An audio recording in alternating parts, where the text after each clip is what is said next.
Body को maintain और fit रखना बेहद जरूरी हो गया है। आज के समय में स्वस्थ रहना तो हर कोई चाहता है, पर आज के भागदौड़ भरी जिंदगी में रोजाना डाइट फॉलो कोई नहीं कर सकता है। तो आज हमारे साथ बात करने के लिए जुड़ी है धनबाद के nutrition expert doctor Manisha Meenu. आज हम इनसे ये जानने का प्रयास करेंगे कि रोजाना कौन से डाइट को फॉलो करे और कौन सा एक्सरसाइज करे ताकि बॉडी मेंटेन और फिट रह सके। तो आइए हम सीधा इनसे जुड़ते हैं और यह जानने का प्रयास करते हैं बॉडी को मेंटेन और फिट रखने के लिए कौन सा एक्सरसाइज और या डाइट फॉलो किया जाना चाहिए।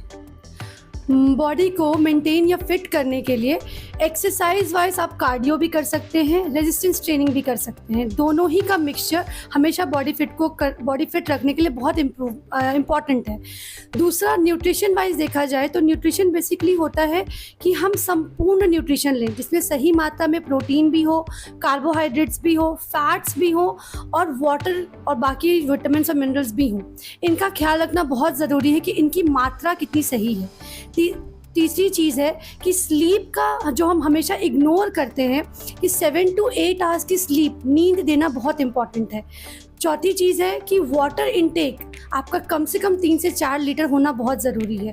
और स्ट्रेस मैनेज करना, ये बहुत छोटी चीज़ें हैं, अगर इनको भी आप मैनेज कर सकते हैं तो बॉडी फिट रखने की ज़रूरत नहीं पड़ेगी, ये अपने आप हो जाएगी। क्या इसमें नींद भी जरूरी है, कोई आवर्स क्या?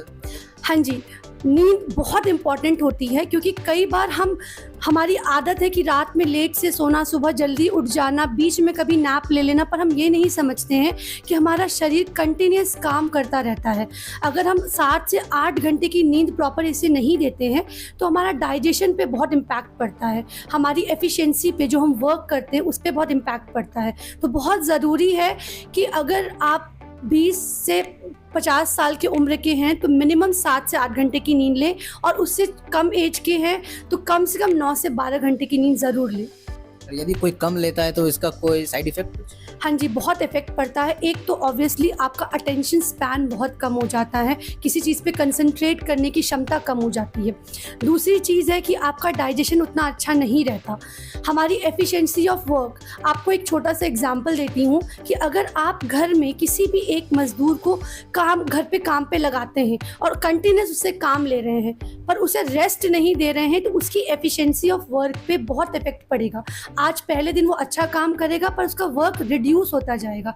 सिमिलरली हमारी बॉडी भी सुबह से रात तक कंटिन्यूसली वर्क करती रहती है, और अगर उसको रात में प्रॉपर जो उसकी ज़रूरत है नहीं देंगे तो उसका इम्पैक्ट हमारी ब्रेन पे, हमारे डाइजेशन पे, हमारे हार्मोन्स पे, जो कि बहुत इंपॉर्टेंट होती हैं, पड़ता है, जो हमें बहुत टाइम के बाद समझ में आता है, जिसे हम लाइफस्टाइल चेंज में इंक्लूड करते हैं। मसल टोनिंग और फैट लॉस के लिए किन चीज़ों का विशेष ध्यान रखना चाहिए?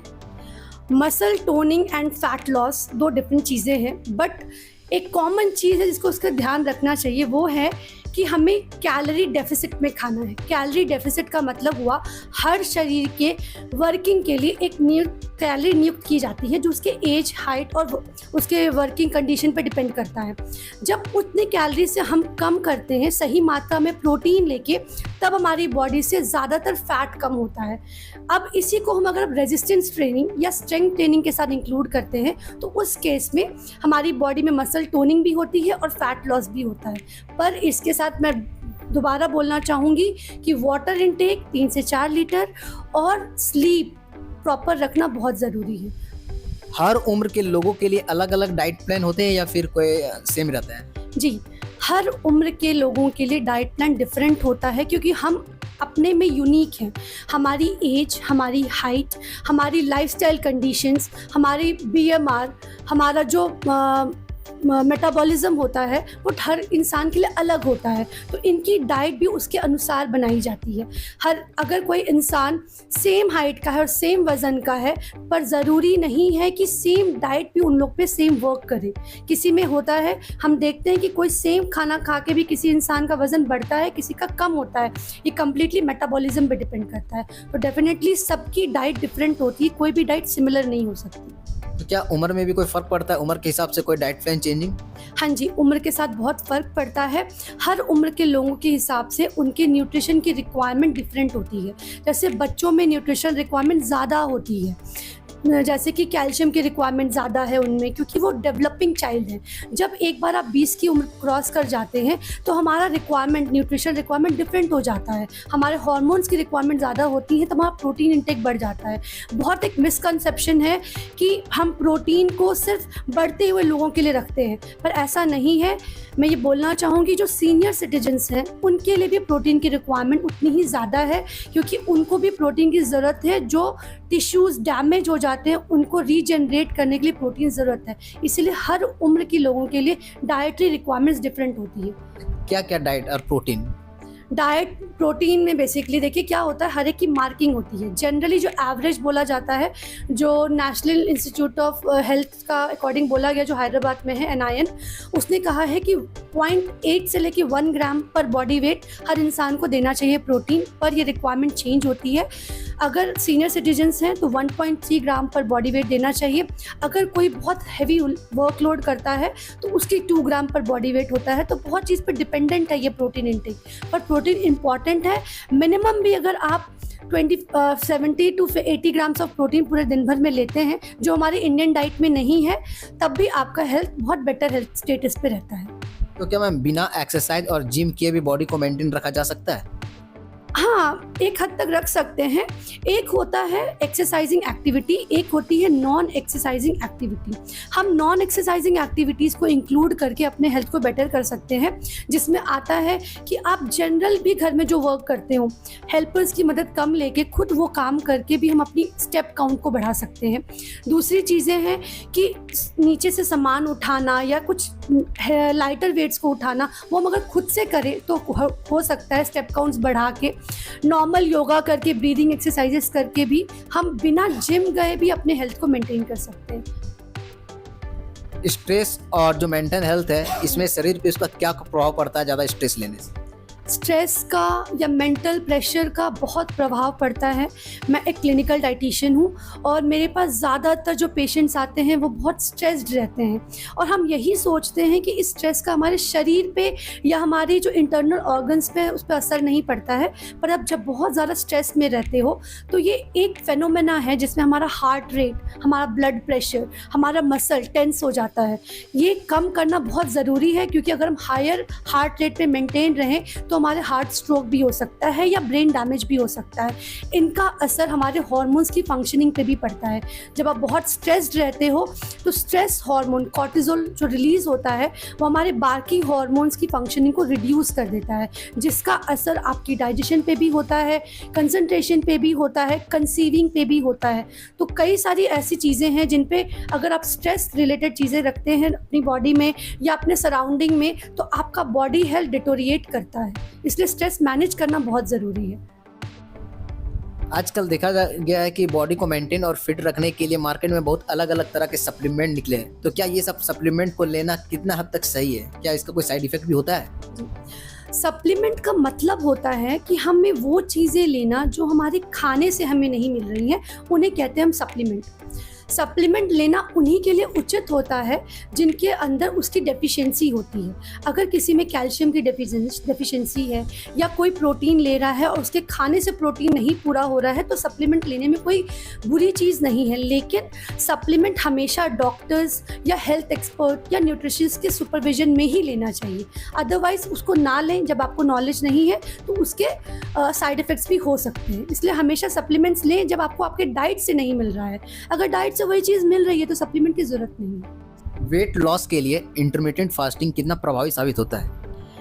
वेट लॉस के लिए बेसिकली एक ही चीज़ इम्पॉर्टेंट है, वो है calorie deficit. Intermittent fasting basically क्या करता है, वो हमारे खाने वाली विंडो को कम कर देता है। ये दो चीज़ों में डिवाइडेड रहती है कि आपने 16 आवर्स का फास्टिंग किया, 8 आवर्स की विंडो में आप खाना खा रहे हैं। तो बेसिकली हम क्या कर रहे हैं कि हम अपने खाने वाली विंडो को ही कम कर दिया है। 8 घंटे में आप कम खाना खा पाते हैं, जिसके कारण क्या होता है, हम डेफिसिट में चले जाते हैं, तो ऑटोमेटिकली हमारा वेट लॉस हो जाता है। जनरली साइंस कहता है, बहुत सारे रिसर्च इस पे हो चुके हैं कि डायबिटीज़ या जिनका थायराइड प्रॉब्लम है या PCOS है, इनमें इंटरमिटेंट बहुत फ़ायदेमंद साबित हुआ है। पर ये प्रूव नहीं हुआ है कि वो इंटरमिटेंट की वजह से हुआ या कैलोरी डेफिसिट पे थे इसकी वजह से हुआ। विटामिन के लिए लोगों को कौन कौन सी हरी सब्जियां खाना चाहिए ताकि शरीर मजबूत हो और फिट रह सके? विटामिन्स मिनरल्स के लिए बहुत ज़रूरी है कि आपके खाने में कम से कम 2 से 3 बार हरी सब्जियां हों, जिनमें पालक, गोभी, बैंगन, भिंडी, लौकी सब इंक्लूडेड हैं। फ्रूट्स कम से कम कोई भी एक होना चाहिए जो भी स्पेशली सीजनल हो, क्योंकि जो अनसीजनड होता है उसमें ऑब्वियसली उनको पकाने के लिए अलग तरह के फर्टिलाइजर्स यूज़ की जाती हैं जो नहीं यूज़ करना चाहिए। तो जो सीजनल है वो फ्रूट्स लें। ये सफिशिएंट होता है कि अगर हम संतुलित आहार लें, सही मात्रा में फ्रूट्स, सही मात्रा में वेजिटेबल्स, सही मात्रा में दालें, वैरायटी की दालें, तो हमारा संतुलित आहार ही हमें फिट रखने के लिए सफिशिएंट होता है। कौन कौन सा एक्सरसाइज ज़्यादा प्रभावी होता है? जैसे मैंने पहले ही कहा था कि exercise mix of strength training और कार्डियो का हमेशा हेल्पफुल रहा है। कोई भी तरह का एक्सरसाइज अगर आप 150 मिनट पर वीक करते हैं, मतलब आधे घंटे भी अगर एक हफ्ते में करते हैं, आधे घंटे हर दिन, 5 दिन भी, तो आपका वो स्ट्रेंथ ट्रेनिंग या कार्डियक हेल्थ बेटर होता है। तो अगर कोई भी भले आप वॉकिंग कीजिए या नॉर्मल हल्के लाइटर वेट ऑफ डंबल से भी एक्सरसाइज कीजिए, तब भी आपके मसल टोनिंग होंगे। ज़रूरी नहीं है कि आप हैवी लिफ्टिंग ही करें, ये आपके पर्सनल चॉइस पे डिपेंड करता है। पर अगर आधे घंटे की भी हर दिन आप एक्सरसाइज करते हैं तो वो आपकी हेल्थ को बेटर करने के लिए बहुत हेल्पफुल रहता है। तो आज के भागदौड़ भरी जिंदगी में जो बॉडी को मेंटेन फिट नहीं रख पाते हैं, काम से उनको फुर्सत नहीं मिल पाता, तो ऐसे लोगों को आप क्या कुछ सलाह देना चाहते हैं? देखिए, मैं एक ही सलाह देती हूँ कि हम जो भी अपनी लाइफ में कर रहे हैं ये हमारी बॉडी को फिट रखने के लिए, अपनी लाइफ को अच्छा बनाने के लिए ही कर रहे हैं। हमें अपनी प्रायोरिटी समझनी होगी। अगर हम अपनी प्रायोरिटी नहीं समझेंगे तो अपने हेल्थ को भी उतना वैल्यू नहीं करेंगे।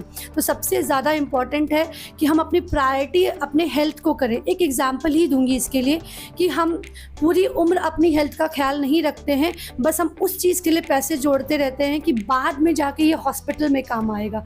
तो ये बहुत बेटर है कि हम पहले से ही इस चीज़ की, बहुत बड़ी चीज़ नहीं होती है अपने हेल्थ का ख्याल रखना। जैसे मैंने कहा, सही मात्रा में खाना, सही मात्रा में एक्सरसाइज, वाटर इनटेक, स्लीप का अच्छा होना ही सफिशिएंट है अपने हेल्थ का ख्याल रखने के लिए। तो भाग दौड़ ज़िंदगी में हम अपनी नींद का, अपने खाने का, अपने पानी का ख्याल तो रख ही सकते हैं। ये बहुत बड़ी चीज़ नहीं है। अपने हेल्थ को प्रायोरिटी देना बहुत इंपॉर्टेंट है। Okay, thank you. जैसा कि अभी आपने डॉक्टर मनीषा मीनू को सुना, उन्होंने बताया कि सही मात्रा में खाना जैसे दाल, चावल और सब्जी हो गए, और साथ ही सही मात्रा में नींद भी जरूरी है, और सही मात्रा के साथ पानी पीना भी हमारे सेहत के लिए काफी लाभदायक साबित हो सकता है।